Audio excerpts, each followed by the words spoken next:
Hi, I'm Mark Rossano, founder and CEO of C6 Capital Holdings, coming to you from Primary Vision Network.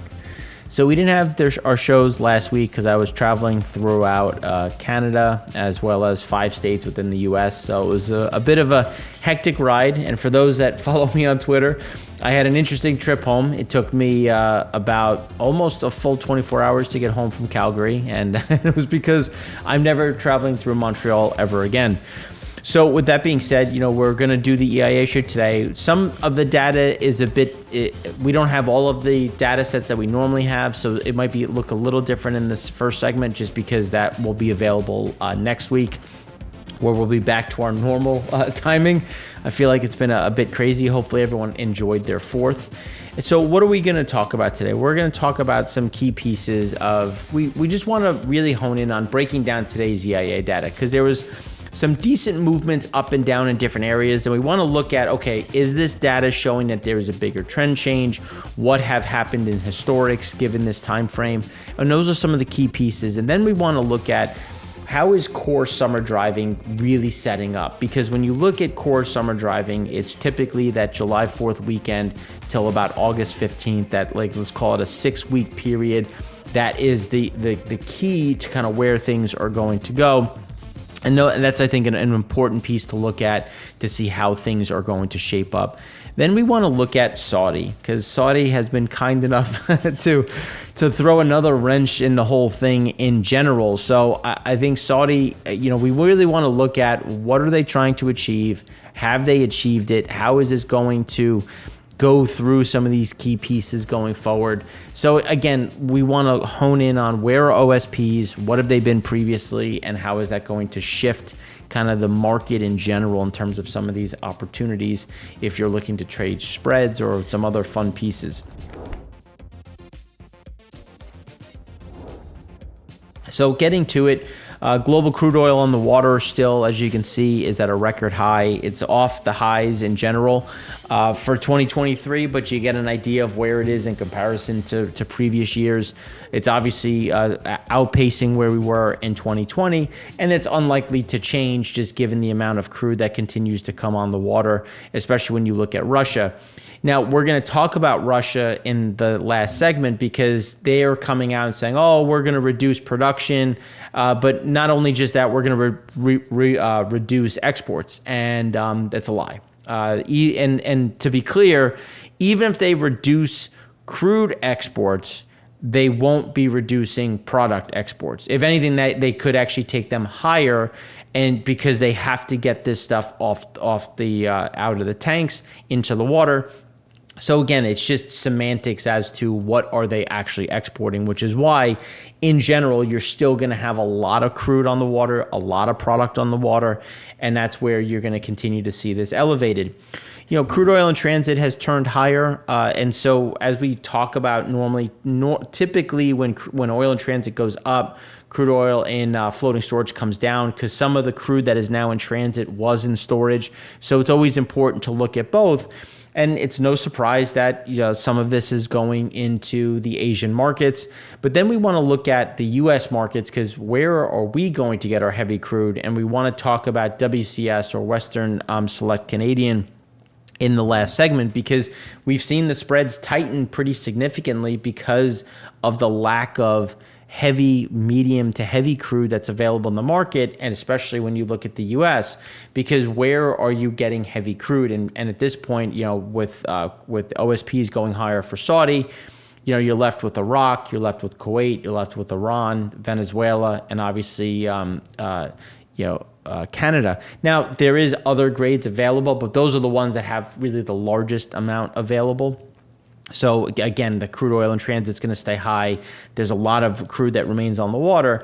But even as you've seen that, when we look at crude oil and floating storage, we're still at highs. Yes, we're below where we were in 2020, but our expectation was that we were going to trend at 2022, 2021 levels. And you can see that we're still really outpacing that. And now, this is what they're looking at, and by they, I mean Saudi, when they say, okay, well, we cut 1 million barrels a day of production in July, And for those that have been watching us, we said they're going to have to cut at least 500,000 barrels a day in August. And we're like, you know what, that makes the most sense. That'll likely be kind of our base case where they reduce 1 million in July, reduce 500,000 in August. Instead, they announced that they are going to maintain the reduction of 1 million in July as well as 1 million in August.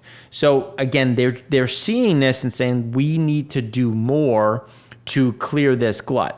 Our view was that they were going to reduce production, but also reduce OSPs, try to pull some of this crude into the market, try to flush some of this out.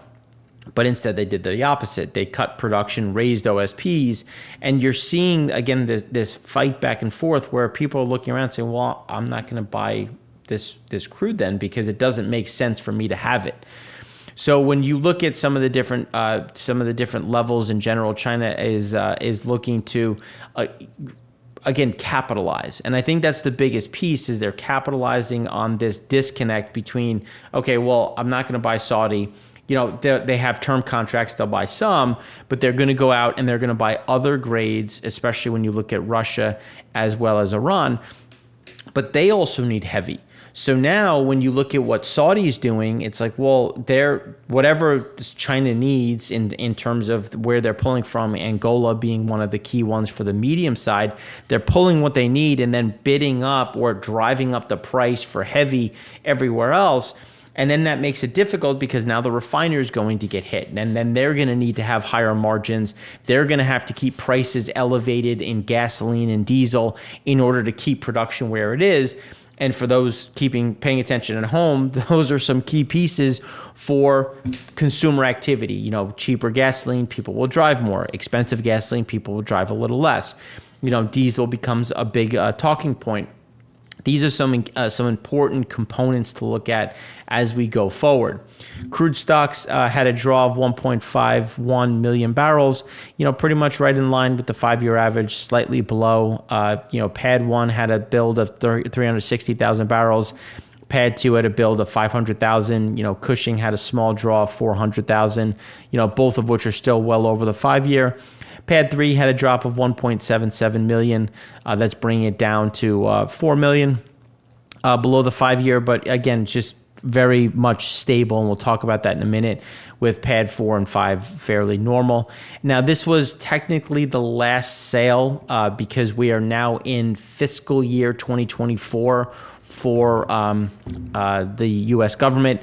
So technically, the SPR sales have now wrapped up. We'll actually start pulling some of that into the U.S. at this point. We should get about, I think it's 1.7 million barrels is scheduled, just based on what we know from when it was actually lent out, not sold, in the first few tranches of the SPR release. So that'll start this coming, you know, in July, because remember, this is just showing you what happened June 30th. Production bounced, but again, it shouldn't have gone down like that. It's, you know, we have us at about 12.45 million barrels a day. So again, fairly stable. Now, it's important to look at that the CPC oil terminal resumed crude loadings for after they had their what's called a power outage. So they lost about 12% of their production. That is now reversed. So it's going to be important to look at how some of these things are interacting, especially when we start looking at where is the market and how is crude going to price going forward. When we look at crude oil inventories, you know, we're right at 21 levels. One of the things that we've been saying is that it's going to stay fairly flat here. We don't see a huge move up or down. And realistically, we think that this is going to hold steady and actually run pretty close into where we were in 2019. Now, when you look at crude and products, you know, again, we've been saying it's going to hang around this red line here, you know, not too much movement up or down. It's still above where we were in 22. That's something that we don't see a lot of movement just because it's a demand issue. And one of the things is when you look at the breakdown between everything, you know, we've seen demand, it's below where it has been, and that's where we see some of those concerns When we look at gasoline and diesel, how is that going to price in? How is that going to interact with some of our refiners? And you did have that Shell hiccup when you look at the refining front, which actually showed up in the utilization rates, and that's something that should start to reverse, especially as we come out of the holiday season. Now, PADD 3 had a drop. You can see it's right along the 2021, 2022 lines. So again, not too much one way or the other.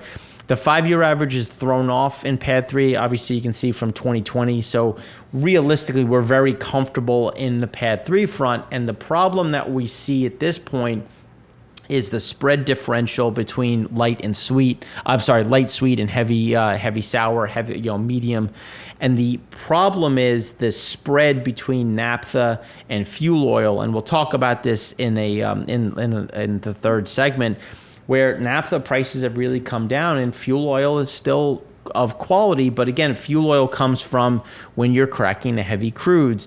Naphtha is coming from when you're cracking lighter crude. So we see light crude coming under pressure, which is obviously going to hurt the U.S. a bit. We're still going to export about 3.7 million barrels a day. We're not saying that's going to end, but we do see some of this adjusting in general, which is going to, again, kind of keep some of this crude within PADD 3. But we're not going to 2020 levels. It's just we're going to hang very close to where we were in 21 and 22. Now, when we look at crude oil and floating in Cushing, here we've been saying it was going to go up. It was going to kind of flatline. And when you look at seasonally speaking, this is when things kind of go sideways and then actually start to come down. And so we do see some of this trend coming down, not a meaningful side. The question is going to be, how do imports look coming from Canada? And because of the shortages, we do see a significant amount, or at least as much as humanly possible, or I should say infrastructurally based possible, will be coming down from that Canadian side, just because we need that crude to maintain our current operations. Runs came down 1.1% from 92.2 to 91.1. We're still on a utilization rate right in line with kind of the 5-year. On a crude oil run rate, we're on the lower end. We did have a hiccup with in some of the refiners. You also had the holiday season. People were, you had some ramp downs depending on what was happening. And now we had July 4th on Tuesday. Now we should see some of these ramping back up. And we should be back to north of 92% pretty quickly, on our way to about 95%, 95.5% as we progress through July and into August. And this just gives you an idea how we've had some pretty sizable drop, but we do see this recovering a bit. It's just on the lower end of the 10-year average. But again, it's sometimes we get some of these moves, and now we'll start to see that trend back up to about that 94, 95 level. Imports increased 459,000 barrels a day. It's just below the 5-year average by 134,000. PADD 1 had a nice little bump, but it was on the lower end previously. So again, that's a bit more wonky. The Midwest had a drop of 76,000 barrels a day, still well above the 5-year average. We don't see that changing. PADD 3 had a drop of 30,000, still well below the 5-year average. Again, we also don't see that changing, especially given some of the pricing out there. And then PADD 5, as we've been saying, is very lumpy. We had a nice surge of 391,000 barrels a day. But remember, it was really on the low end for a sizable amount of time, and now we're starting to see that backfill, which is something that is very typical, especially when you look at PADD 5 and as we go into that core summer driving season. PADD 3 on a crude import level, you can see here just staying sideways. We thought it was going to get a little bit of a bounce, but just given what prices are doing in the global market, you're seeing that they're trying to warden off and just find opportunities and some, against, I guess, advantage pricing, which is a bit tough at this point. It'll stay well below the 5-year average. It's very consistent with what we've been saying. We thought it was going to be a little bit higher at the lower end of the cloud, but again, we see it just staying at that low end, while PADD 2 is the complete opposite. We see this staying well above the 5-year average, coming down, pulling as much as possible. And again, because we need that heavier crude, which is why we've talked so aggressively on why the Keystone was so important. And not to go into it, we've done multiple shows on the importance of refining because we need those API level. The typical U.S. refiner operates at about a 33 API, which is the gravity of crude, and the shale produces between 42 and 48. When you look at oil sands, they're about a 12. You get an idea of why we need this product. We need that heavier to bring that slate down because we can't run U.S. crude straight through, the normal coking capacity. We've built other things, more alky units, more splitters, other types of low API processing. But again, there's only so much you could put into an alky unit or reformer. So we do need some of that heavy crude, which is why Pad 2 is going to continue to be pulled down from that Canadian piece. Implied demand, we had gasoline coming in at about 9.599 million barrels a day of gasoline demand. That's well above what Gas Buddy had. They were at about 9.45. Which is, for those that have been keeping track at home, we said we were going to be between 9.4 and 9.5 million barrels. Again, that tracks kind of where we are. They've been, the EIA has been trending a bit on the higher side for the last couple of weeks, not just this past week. So it's going to be an important one to see if it spikes and then fades and has a bit of a makeup number, because we really think that 9.5 million barrels a day is kind of like the point that we hold, and we bounce back and forth between 9.4 and 9.5 as we progress through this peak period. You'll get a little bit of a drop this week, but again, it's just because, especially with the holiday being on a Tuesday, people will come home at different times. They'll take an extended weekend, and then as you look at the extended weekend, then that kind of eats into this week's and it comes into next week's. So again, just putting into perspective on the gasoline front. Distillate had an increase of 497,000 barrels a day, but that's still well off the 5-year average. And as we've been saying, we think that 3.8 is really that top end, and it should trend a bit lower. Jet came down to about that 1.69. When you're in summer, you're typically at 1.55, 1.65. You had that nice pull through to make sure that you had the product available so that people could fly, and now you're coming into kind of that comfortable level. And then when you look at propane, big increase of 821,000 barrels a day. That, as you can see, went from a very low number to a more normal number, and there was a bit of a makeup in that as well. So then when you look at gasoline implied demand, you get an idea that we normally kind of get that July 4th spike. Some periods you can see that there's a sizable drop. We don't see that just because it's been trending a little bit higher. It's been, it's been a bit more stable and a little bit less fluctuating. So we just think it does pull back a bit, but just pulls back to that 10-year average, which is that light blue line. But as you can see, it's not back to where we were in 2019.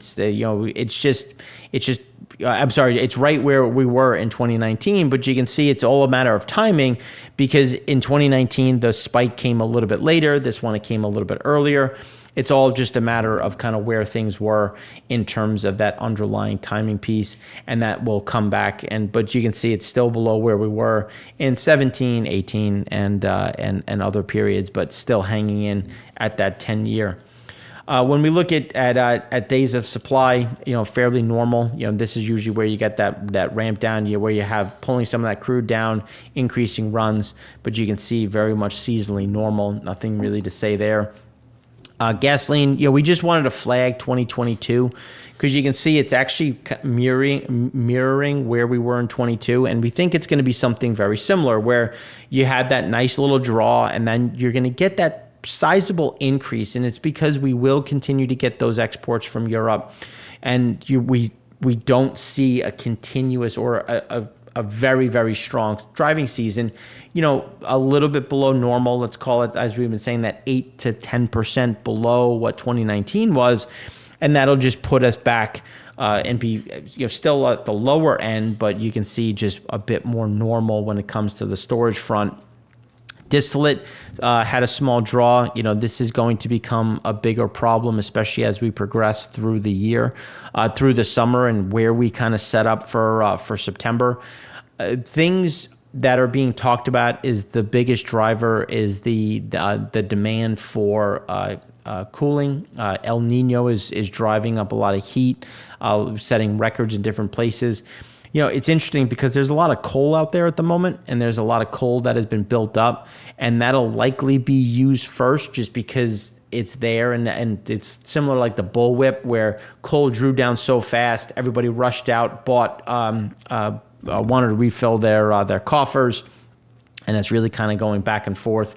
So it will be, with that being said, there will be value there. There will be a certain amount of opportunity, but it's more along the lines of the type of crude that is available to crack. And we need heavier barrels, and we're just not getting them, which is, again, going to put that distillate on the lower end. You're not getting a huge amount of demand because of the slowdowns. We're still in contraction on the manufacturing front, industrial front, rail front, trucking front. So this is more along the lines of what is being made today in the market. Jet, as I've been saying, just balancing act. We don't see too much of a fluctuation here.